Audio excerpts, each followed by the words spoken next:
Sekarang ada reformasi birokrasi gitu ya, yang mereka udah capek dengan stigma di birokrasi itu kalau bisa dibuat lama ngapa sih dibuat cepat gitu kan. Betul. Nah di tangan seorang Hipni mau diapain birokrasi Bang?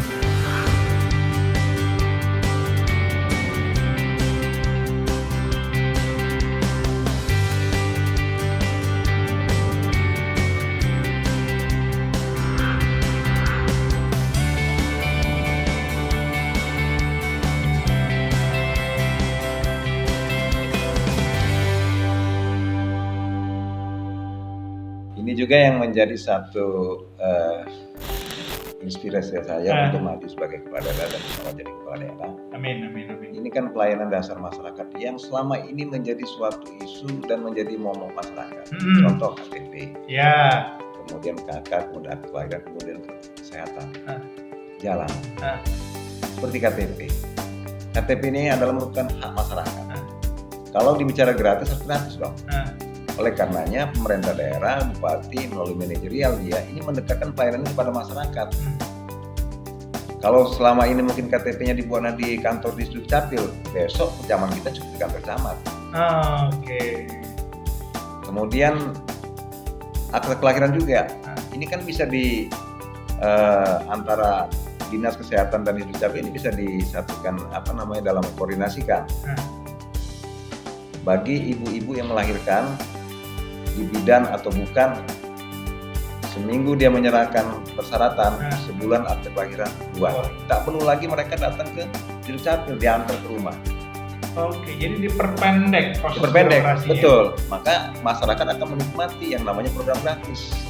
Tentunya kartu keluarga, karena ini kan pelayanan hak masyarakat. Masyarakat punya KTP, tidak punya KTP, dia kesulitan untuk melakukan secara administrasi dengan pihak bank dan pihak lain. Oleh karena ini harus diberikan betul. Dan tergantung niatan kita bisa. Jadi berlaku betul yang namanya KTP gratis, KK gratis, dan aturan gratis bisa nikmati. Jadi masyarakat nggak perlu jauh-jauh ke Kalenda, kantor Dukcapil sampai sana belangkonya nggak ada, sampai sana nunggu lagi. Akhirnya apa? KTP-nya gratis, ongkosnya mahal. Kasihin dari antar. Nah besok kita berikan di 100 hari kerja kita akan berikan hak paten, sistem paten, bahwa camat diberikan keluasan untuk melayani KTP. Dan diberikan kewenangan untuk tanda tangan izin UMKM. Dan diberikan izin kewenangan untuk menandatangani IMB di bawah 100 meter. Ini kan 100 meter ini kan rata-rata penduduk rumah penduduk biasa kan? Iya. Maka cukup camat gitu loh. Dan satu lagi, UMKM ini 100 hari kita kerja, selama 100 hari itu kita gratiskan ujian UMKM.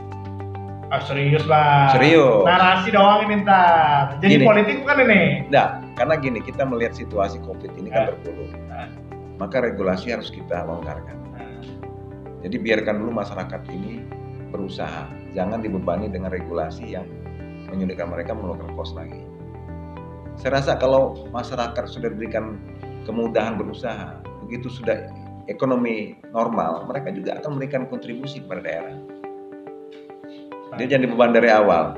Nah, makanya nanti 100 hari program kita dengan Bu Melin adalah KTP di kantor camat, KK di kantor camat, kemudian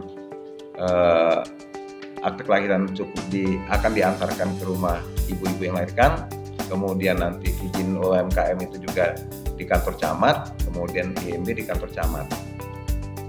Itu untuk pelayanan dasar. Kesehatan juga kita akan lakukan bagaimana gratis bisa dinikmati. Maka kita punya program, sakit kita jemput, sehat kita pulangkan, berobat di kelas 1. Ngomongin milenials Bang, itu tadi UMKM. UMKM itu kan terisi dari milenials dan kolonials juga. Nah kalau ngomong milenials sendiri, milenials itu semua juga udah pada tahu akan ada bonus demografi buat kita nih milenials, terus jumlahnya banyak. Tapi kita itu hanya menjadi tim penghibur, tim cheerleader dalam sebuah kontestasi politik ataupun pembangunan daerah gitu. Karena bahasa kita milenial sih Bang. Kalau pemimpin itu sudah bukan milenials lagi, gitu ya, 40 tahun ke atas, ya udah masih gaya ortodoks. Iya. Seberapa serius Abang mau gayanya juga bisa mengimbangi milenial? Jadi menurut saya untuk membangkitkan milenial tidak tergantung usia. Ketika saya berada di teman-teman milenial, saya seperti milenial juga. Baik pemikiran maupun inovasi saya. Oleh karenanya saya milenial ini ini akan saya garap serius. Karena potensi Lampung Selatan itu banyak wisata yang perlu polesan daripada teman-teman milenial. Contoh hari ini di daerah Kediri itu kan ada Gelemse Batu. Itu kan menjadi mau masyarakat. Jadi kolam, jadi kadang-kadang ya ada korban di sana.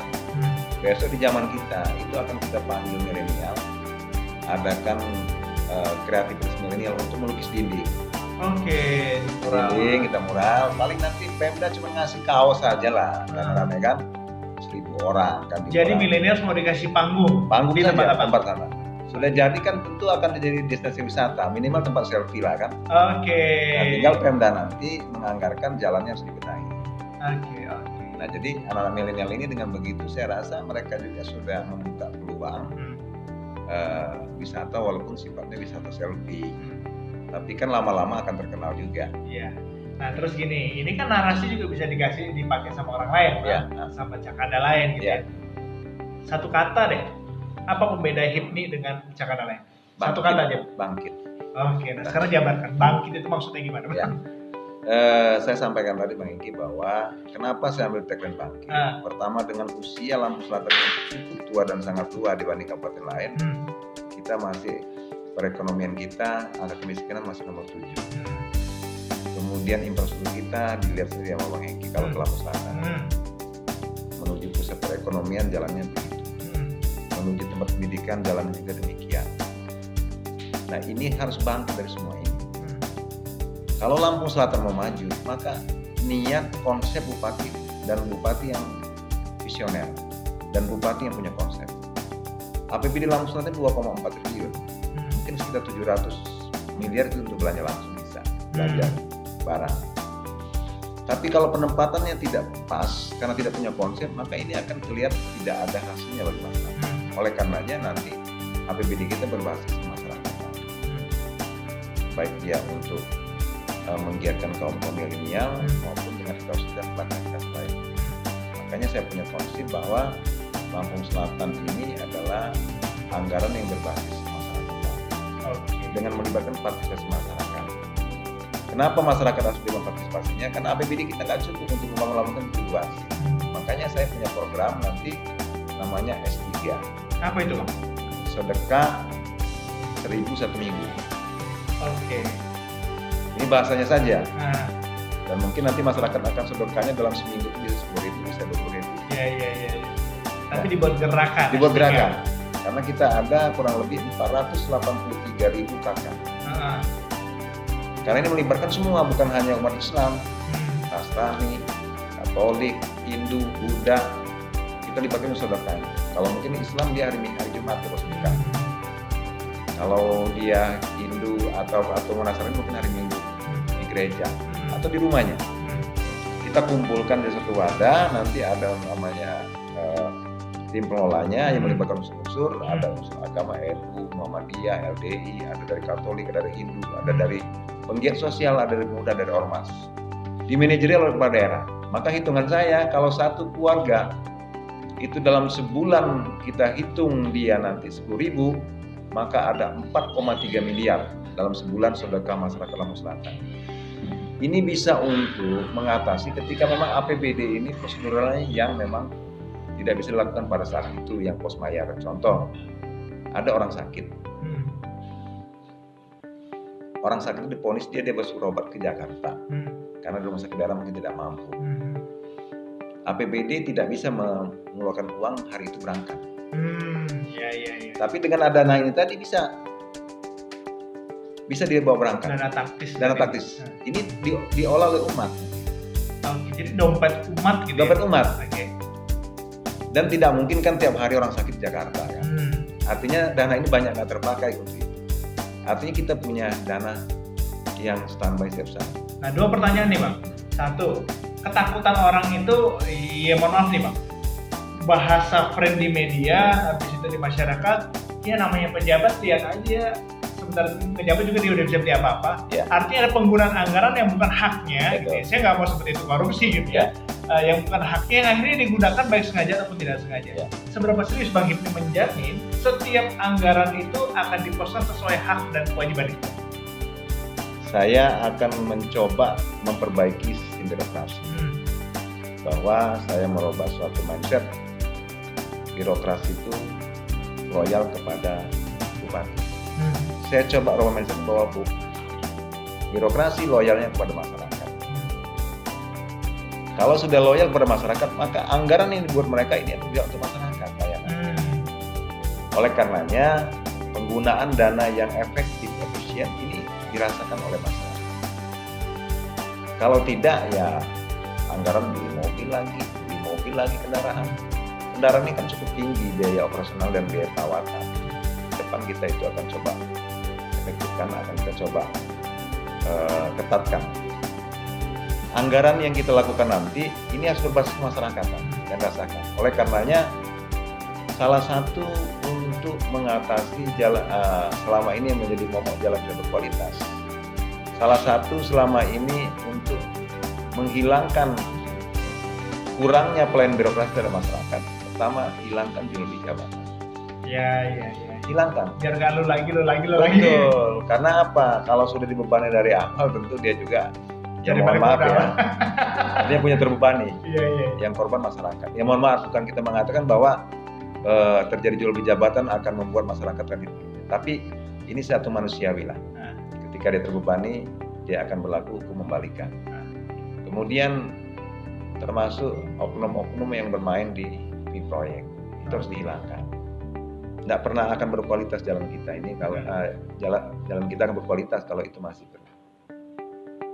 dilakukan terus menerus. Karena tadinya yang anggaran 100% jadi tinggal 80%. 80% nanti si rekanan nanti cari untung lagi 15%. Belum pangkas sana pangkas sini. Pajaknya 11%. Yang dilaksanakan tinggal 50%. 3 cm jadi 1,5. Iya. Maka itu harus dilakukan. Dan kalau orang mengatakan nanti kalau udah jadi begitu tidak. Buktikan nanti. Saya akan lakukan apa yang saya sampaikan ini. Janji politik itu. Janji politik ya, saya kepada masyarakat dan kepada yang kuasa. Kenapa? Kalau saya tidak bisa melakukan itu, saya tidak maju. Ngapain? Mending kita menderita dipimpin oleh pemimpin yang begitu. Sorry Bang, saya ulangin, ini bukan janji politik, janji kehidupan. Janji kehidupan, betul. Janji kehidupan. Janji kehidupan, bukan janji politik. Betul. Oke. Yang kedua Bang, kita mau ngomongin iuran dari kakak ya. Iya, 10.000 itu rasa-rasanya ringan lah sebulan gitu kan. Kayak iuran siskampling doang, lebih murah daripada iuran siskampling sebenarnya. Tapi pertanyaannya kan ada paradigma di masyarakat yang bilang, ya makan aja masih susah Pak Sefa gitu kan. Panen kondisinya kayak begini dan segala macam lah, masalah yang tidak pernah habisnya itu. Dia kayak gitu, makan aja dalam tanda kutip susah, terus suruh iuran nih Mas. Apa kira-kira alternatif solusi yang mau Abang tawarkan buat mereka atau narasi buat masyarakat ini? Nah ini kita mulai dari klaster segmen ekonomi menengah ke atas. Oke. Yang namanya kita bersedekah itu kan nggak bisa susah. Kecil pun jadi sedekah bermanfaat. Itu dari segmen atas, dari kita lakukan nanti akan ke bawah. Bukan berarti setiap kakak diwajibkan, tidak. Ini kan hanya bentuk sedekah himbauan saja. Tentu nanti dalam kita pengelolaan ini transparan. Ketika transparan, maka orang yang memberikan 10.000 satu bulan dikumpulkan 2.500 dalam seminggu, sebulan dia 10.000, dia akan berpikir. Begitu dia ada laporan dari pengelola itu secara transparan diumumkan, dia berpikir berarti uang saya 10.000 ini bisa mengobati orang sampai Jakarta. Berarti uang saya 10.000 ini bisa membangun rumah yang hampir roboh. Berarti uang saya 10.000 ini bisa menghidupi dan membangkitkan kaum duafa menjadi masyarakat sejahtera. Tentu dia berpikir besok, kalau besok berarti jangan 10.000 lagi dong, mungkin 20.000. Jadi kata kunci yang saya pegang adalah transparansi yang dijanjikan oleh para aparatur pengelolanya. Betul. Dan transparan mau diapain Bang? Betul, dan penggunaannya tepat. Oke. Itu. Jadi teman-teman sekali lagi ada dana, ini unik sih menurut saya narasi. Ada dana taktis yaitu dari masyarakat, oleh masyarakat balik ke masyarakat. Jadi nggak ada pejabat yang boleh pakai buat kegiatan perkampungan pun nggak boleh. Nggak boleh. Dia sosial. Nanti yang melaksanakan itu penggiat sosial, kesehatan, sosial dan lain. Termasuk kita juga akan kalau memang uang itu nanti ada saldonya, kita juga akan mencoba bagaimana rumah singgah di Jakarta kita beli jadi kota. Rumah Masih nggak, saya ingat orang-orang yang Iya. aktivis ini. Ya, karena saya sering melihat bahwa kesulitan ketika orang berobat ke Jakarta dari Benar. Lampung Selatan dan Lampung ini, di sana mereka berat nunggunya. Karena keluarga harus kontrak rumah, harus nyewa. Nah, kalau ada rumah singgah kan ringankan. Iya. Apalagi nanti biaya berobat juga dibantu dari hasil sedekah seminggu tadi. Konsep saling membantu sama masyarakat. Masyarakat. Ya. Makanya saya sampaikan partisipasi masyarakat dilibatkan dalam masyarakat. Nah, terakhir nih Bang, kita mau bahas milenial di dalam tadi kulitnya. Iya. Kita mau bahas intinya. Bang, keseriusan apa sih abang bangun milenials ini kan apalagi fresh graduate, dia skillnya belum banyak. Iya. Ya. Padahal kita tuh banyak sekali ya putra daerah dari berbagai daerah di Betul. Lampung, kuliah baik di Lampung ataupun Betul. di luar Lampung, di Jawa, bahkan sampai luar negeri itu punya kualitas. Iya. Satu yang saya dapatkan kalimat dari teman-teman, dan termasuk mungkin saya juga pernah mengalami adalah pulang ke daerah itu nggak bisa ngapa-ngapain, nggak jadi apa-apa, dan tetap aja jadi anak kencur dan padahal udah kuliah sampai S1 S2 nih. Gitu. Apa visi yang ingin abang tawarkan, terus juga program gampang sih menurut saya, tapi visinya, grand design milenials buat Lampung Selatan itu apa sih? Ya, di milenial nanti kita akan coba untuk serius. Karena nanti ada industrialisasi milenial namanya. Saya ingin milenial ini di fasilitas wadah. Kalau dia seni, dia ada fasilitas wadah oleh pemerintah daerah. Kalau dia mungkin di bidang usaha jasa juga, kita akan membuat adanya diklat pelatihan kerja di setiap kecamatan disesuaikan dengan potensi kecamatan. Akan kita bentuk, ada yang lakukan itu dalam anggaran rutin. Oleh karenanya nanti akan tumbuh entrepreneur muda. Oleh karenanya akan menarik orang-orang daerah, putra daerah yang keluar, yang ingin kembali ke daerah karena potensi daerah digarap dan ditekuni dan diseriusi oleh pemerintah daerah. Maka nanti kita ingin anak-anak milenial ini kita dalam bentuk mempromosikannya itu anak milenial yang Lampung Selatan. Ada event-event karena anak milenial dengan era digital ini mereka matang di digital. Contoh saja ada suatu sistem yang sekarang kita lihat dilakukan oleh bisnis digital. Itu kan sebenarnya tidak mudah, tidak sulit. Tinggal bagaimana pemerintah daerah memberikan regulasi saja sebenarnya. Ya, kalau kita punya umpamanya seperti Sido Mulia, sekarang ada Sido Jack namanya. Bentar lagi Sido Food sudah berjalan. Wow. Sekarang dia coba bergerak di bidang kesehatan, dia mencoba aplikasi kesehatan, melaporkan masyarakat yang sakit nggak bisa berobat ke pihak kesehatan atau pihak pelaku penggiat kesehatan, sosial kesehatan. Nah, ini kalau kita betul industrialisasi, kita memang Lampung Selatan, kepala daerahnya memberikan regulasi, kemudahan, ini akan tumbuh.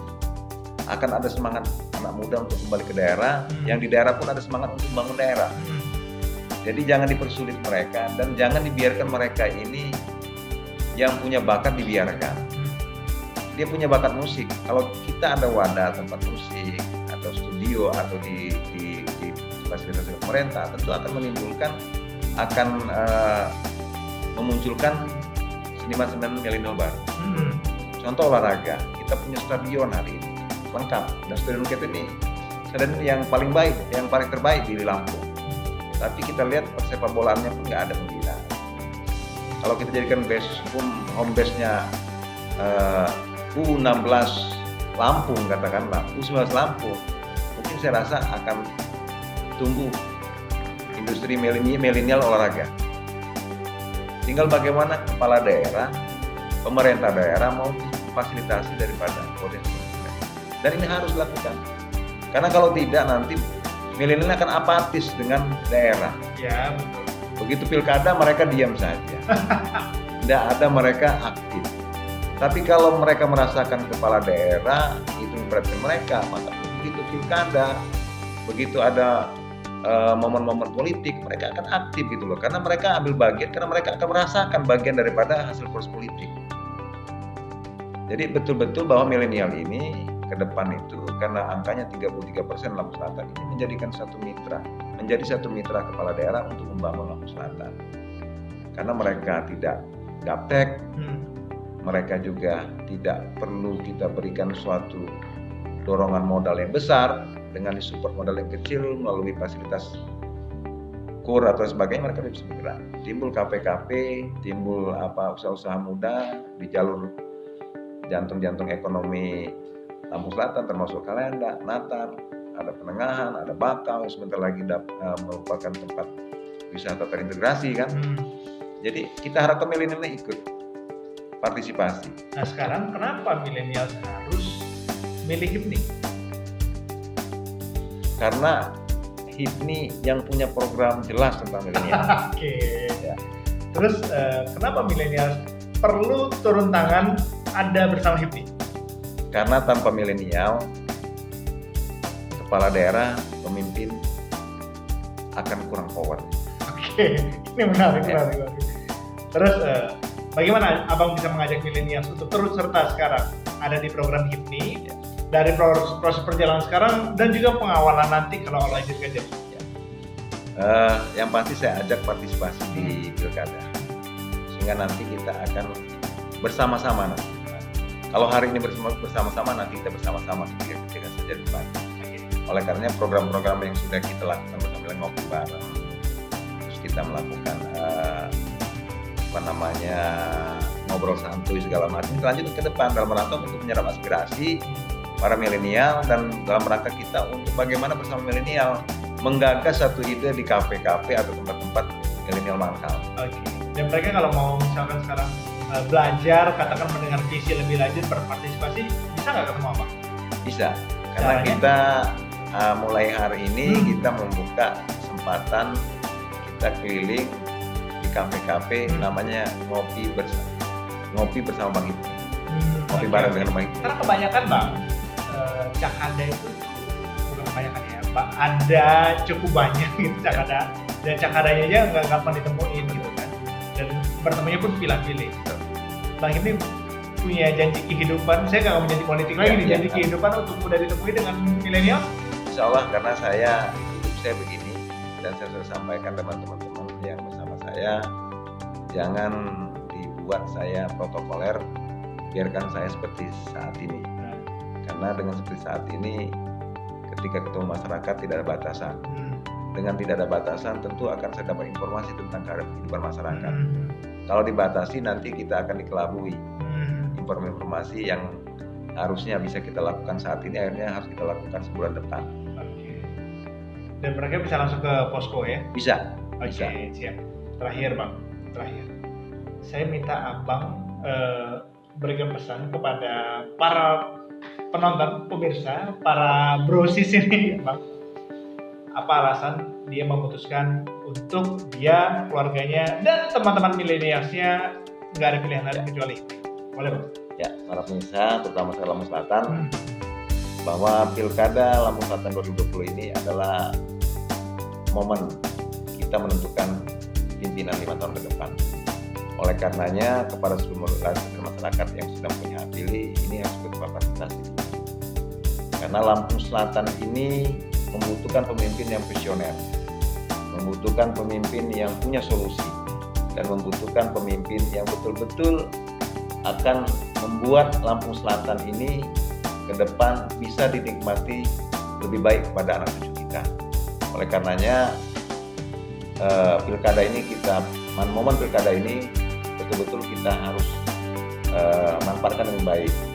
Karena ketika kita hanya melihat dan hanya ikut meramaikan sebagai penggembira, tidak berpartisipasi, maka Lampung Selatan ke depan jauh dari apa yang kita harapkan. Oleh karenanya perbedaan pilihan bagi masyarakat hal biasa, tapi kebersamaan untuk hal yang baik adalah keniscayaan. Tentukan pilihan di 9 Desember nanti, pilih kepala daerah yang punya visi dan misi untuk bagaimana Lampung Selatan bangkit ke depan. Pastikan sebelum ini kita anak yang kritis di milenial baca visi misinya kan ada tersebar di mana-mana dan kunjungi website-nya juga, dan simak video ini, like, comment, dan share tentunya Bang ya. Bang Hipni, thank you banget ya. Terima kasih Bang Hipni. Saya nggak sabar melihat Bang Hipni nanti ada di satu titik yang bisa membahagiakan semua orang. Insya Allah. Ya, dan tentunya bermanfaat buat semua orang. Salam buat keluarga Bang Hipni ya. Sama-sama. Salam buat milenial Lampung Selatan. Thank you teman-teman semua. terus belajar, terus berkembang seperti Bang Hipni. Saya salut banget masih mau belajar sampai sekarang. Padahal calon bupati nih masih mau belajar. Harus belajar, terus belajar. Ini kayaknya podcast sudah berapa podcast belum ya Bang? Sudah beberapa kali. Beberapa kali ya? Nah, podcast artinya kita ingin belajar juga ke Bang Kiki. Wah, bisa. Mungkin nanti Bang Kiki kita ke sana nanti Lampung Selatan. Ada program yang kita buat anggaran yang untuk selalu bisa di Lampung Selatan. Amin, amin. Yang pasti siapapun kita hari ini, kita bisa mulai bermanfaat dengan cara menebarkan hal-hal baik, bukan hoax, bukan negatif campaign, tapi mulailah belajar kritis dengan positif campaign, kampanye positif dan menyejukkan banyak orang. Saya Kiransyah dan juga Bang Hipni. Assalamualaikum warahmatullahi wabarakatuh. Waalaikumsalam warahmatullahi wabarakatuh. Terima kasih. Thank you.